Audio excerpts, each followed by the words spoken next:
Сәлеметсіздер ме? Бүгінгі видеода біз жасанды интеллект арқылы жасалған суретті Dreamface платформасында сөйлетіп, видео жасауды үйренетін боламыз. Алдымен біз ChatGPT көмегімен жасанды интеллект арқылы Мұқағали Мақатаевтың бейнесін жасаймыз. Яғни, ақынның фотосын генерациялап аламыз. Дайын суретті сақтап қоямыз.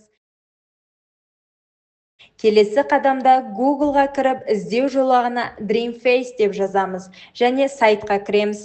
Сайтқа кірген соң Google аккаунт арқылы тіркелеміз. Тіркелгеннен кейін сайттың видео жасау бөлімімен танысамыз. Одан кейін жаңа видео жасау батырмасын басып, алдыңғы ChatGPT арқылы жасаған Мұқағали Мақатаевтың суретін жүктейміз.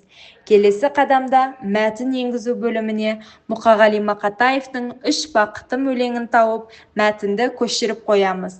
Мәтінді енгізгеннен соң жасау батырмасын басамыз. Бірнеше секунд ішінде сайт суретке дауыс беріп, кейіпкерді сөйлетіп, дайын видео жасап береді. Осылайша біз әдеби кейіпкерді тірілтіп, сабақты қызықты әрі әсерлі форматта өткізе аламыз. Ең бірінші бақытым халқым менің.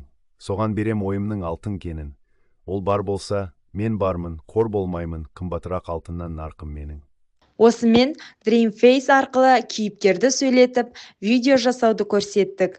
Видео ұнаса лайк басып, пікір қалдырып, арнамызға тіркеліңіздер. Келесі видеоларда көріскенше.